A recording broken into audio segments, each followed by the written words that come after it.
Hey people, welcome to the Run Tests. It's Kieran here. Now in a few days time I'm going to be heading to South Africa to run one of the world's oldest and most iconic road ultras, the Comrades Marathon. Now the Comrades Marathon is a pretty unique challenge that runs between Durban and Pietermaritzburg, although each year the direction of the race swaps, so there's up years and down years.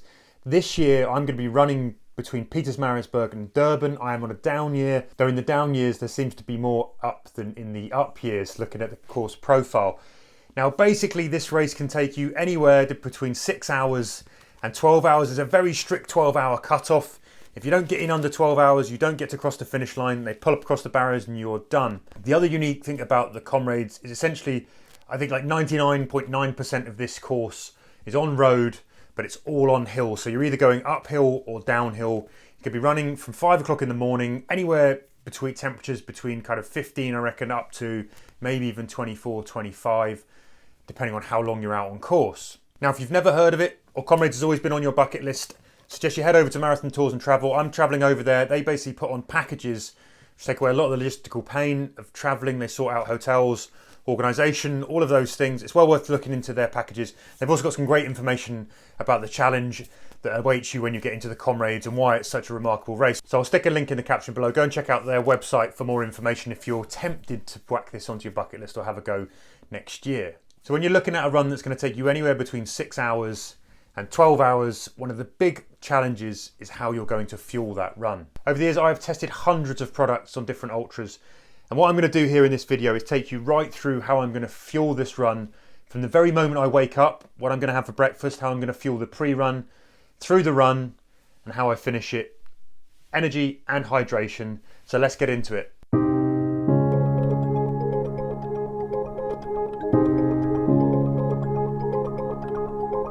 So let's start with the pre-race and breakfast. Well, the Comrades is a point-to-point race. So for context, a lot of people are going to end up staying near the finish line perhaps, or there's more hotels in the big city of Durban, which is where I'm going to finish. So we're staying there.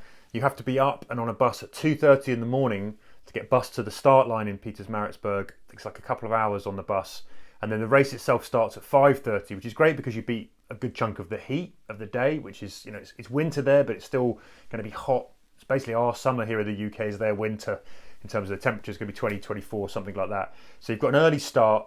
That essentially throws breakfast into some kind of turmoil because, you know, it's the middle of the night. It's 2:30. You've got to get up. I'm going to be up at 1. So what am I going to do? My plan for this, and it always has been, when I have to do these really early starts, even if I've got a race start, I've got to be leaving at 6, I tend to reach for a liquid breakfast. Now, what I will be using before the Comrades is this. I always go for this. It's the 33 Fuel Elite Meal Replacement. Now, this essentially has a good hit of carbohydrate. It's got 33 grams of carbohydrate in each shake. And then it's a mixture of other kind of real food ingredients that I've talked about it before on here, but you've got everything from, you've got some good hits of protein from pumpkin protein and sunflower protein. You've got flax seeds. There's coconut. There's oats in there. Carob, cacao. There's goji berries and walnuts. There's kind of real food ingredients. There's little bits in it, so it's not like a smooth protein shake. It's actually got some real texture to it, which is really nice. And you can essentially beef up the energy hit of this if you want to, depending on what you mix it with. If you mix it with milk, soy milk, cow's milk, whatever you want to use, that will add to what, I guess the overall kind of nutrients that you're going to take in. I tend to mix it with water though. That's just the way I like it. I might stick a bit of coffee in there. I sometimes put some 33 Fuel Super Greens in there also to get a few more extra kind of nutrients in. But essentially this kind of forms the base of my breakfast. The other good thing is it's really easy to get down. You can just have it ready the night before. You just stick water in the morning, shake it up, drink it on the bus on the way there. And yeah, it just gives you a nice, easy, no fuss, no cooking, no messing breakfast, no noise. If you're getting up in a hotel room, which I'm going to be with family, try not to wake them up. So that is going to be the staple of that. I will supplement that with some other bits and pieces that I can forage from the hotel, maybe some pastries, maybe some fruit, a few other bits and bobs that I'll eat on the bus on the way out there. I will also take with me something, I reckon maybe 1 or 2 bananas that I'll have closer to the start of the race. If I can get one, I will also get hold of an avocado, which I'll eat like an apple. Really good source of kind of energy in the avocado. I really like it. It's like slow burning, easy. I find it very easy to digest. And it just gives me something in my stomach that's a little bit more substantial in order to get going. But so that'll be breakfast. That'll all be eaten on the bus if I'm not asleep or right before the race.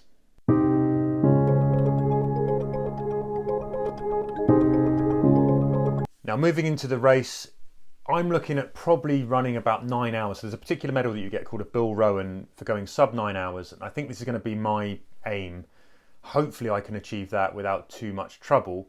I think I'm not fast enough or well trained enough to go for the sub 7.5 or the next medal down. So that feels sensible. And what that means is if you think about, most people, the science kind of suggests we can absorb somewhere between 60 and 90 grams of carbohydrates per hour. 90 grams at the top end.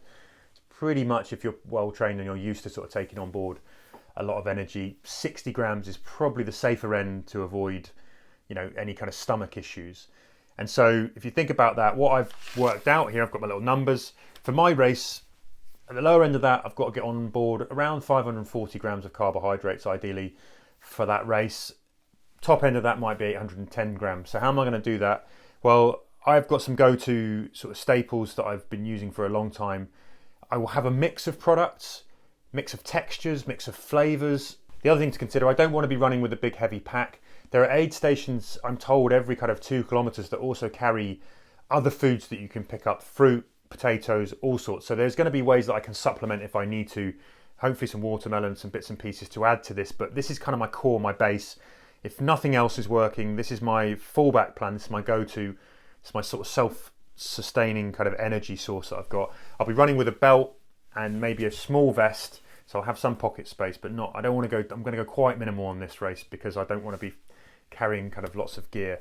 And with that in mind, I've whittled it down and I'm going to take a few different products. So here, the first up is these.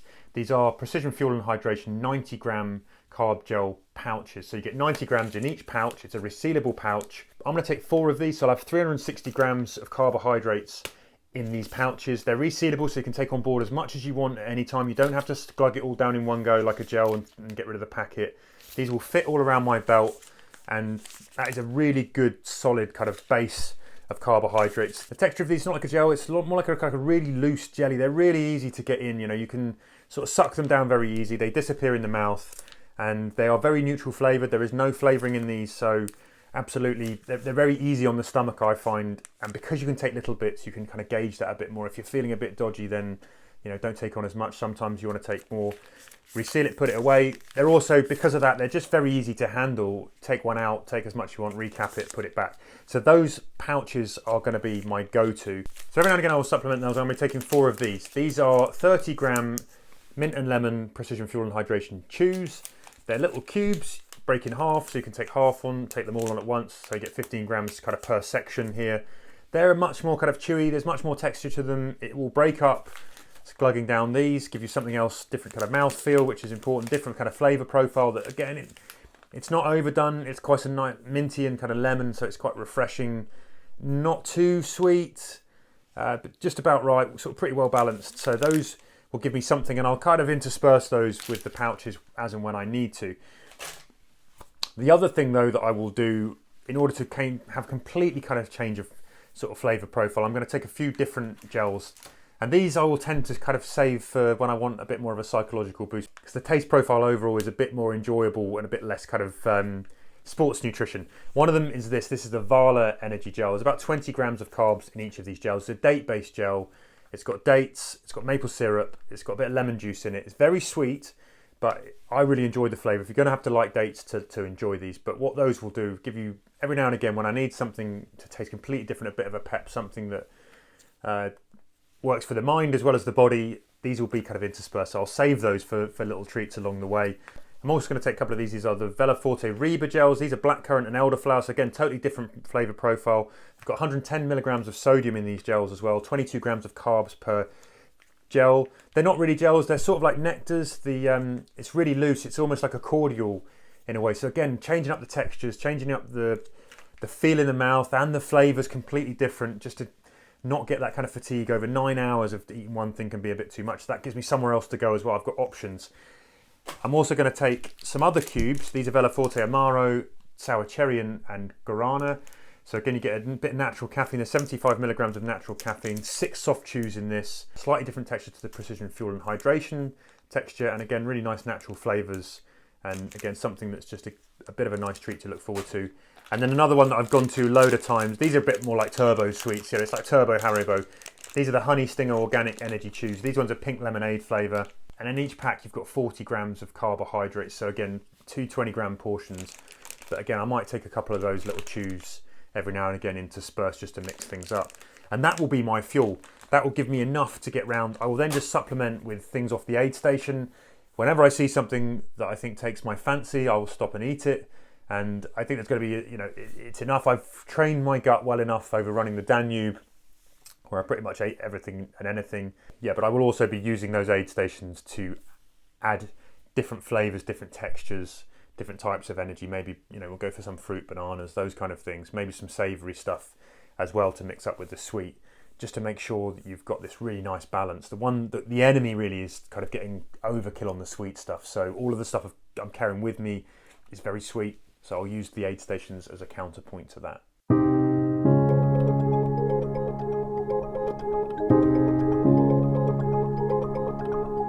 So the other really important thing then is going to be hydration. And as I mentioned, it's winter there, but that's still going to get to 2024. So for me, that's kind of summer, essentially. So it's going to be warm. I have done a load of heat training to try and get myself a bit more prepped. Been spending a lot of time in the sauna, 20-minute stints to build up kind of the sweat response, all of those things. But my approach to hydration will be pretty simple. In the lead up to the race on the days, I will be taking these. I'll be having, these are Precision Fuel and Hydration 1500 tabs. And what I'll do is in the days before the race, I'll pop one of these in my bottles when I'm drinking during the day, probably once a day. I'll definitely have one of these in a bottle the night before going to bed. And then I'll also have a bottle that I carry with me in the morning on the bus to the start with a 1500 in it. So that'll be like my kind of pre-hydration and getting my kind of electrolyte levels up and making sure that I get to the start line nicely hydrated, but also with a nice balance of hydration and electrolytes in the body. So that'll be that. And then during the race, I am going to carry one soft flask. It's a 500ml soft flask. That'll go in my naked running belt at the back. And I will also carry this tube of Precision Fuel and Hydration effervescent tablets. So these are electrolyte tablets as well, but these are the 1000. So there's slightly less kind of sodium content in these than the 1500s. And I will pop one of these in a 500ml flask, and I'll basically drink that on the road, sipping it basically when I need it. I'm not going to overglug it, and I will mix that up with the water that I'm going to take from aid stations. So I'm told there's pouches that you get on all of the aid stations every kind of 2 miles or so or something. So there's going to be plenty of regular water that I can grab as I go, and then I'll just have my electrolyte backup on me to sit between that. And again, I'm going to go, you sort of go on feel with that. I'll carry these as well. So if I need to restock that and stop, put another tab in and go, I'll do that. But most of this is going to be drinking to thirst and being sensible about it. But it's almost like I'll swap between having a bit of the electrolytes and then a bit of plain water, a bit of electrolytes, a bit of plain water. There's every chance as well, if they have other, there might be some flat Coke or some other drinks that you'll pick up on the way that will add to that as well. But yeah, I think it's going to be hot, so I'm going to sweat a fair amount. I'm a medium level sweater, so the 1000 is the Precision Hydration tablet for me. But yeah, you can go and do a sodium test actually on their website, where you can do, you can basically put into a calculator to calculate which of these tablets would be best for you based on your own kind of unique profile. So that's worth checking out.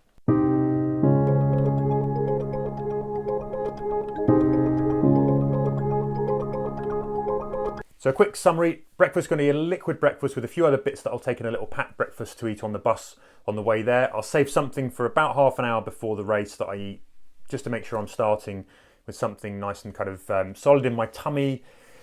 It's not running fuel. Then once the race starts, I'll be moving to the pouches, to the cubes, chews, and some more kind of natural flavoured gels and a few other bits and pieces. And along the way, I will just mix up those so that I'm keeping it nice and fresh each time. I'm not just taking on one type of fuel so that it doesn't get the flavour fatigue or the tummy's good, get a bit of variety of chewing, gives you something else to think about, like aeroplane meal style.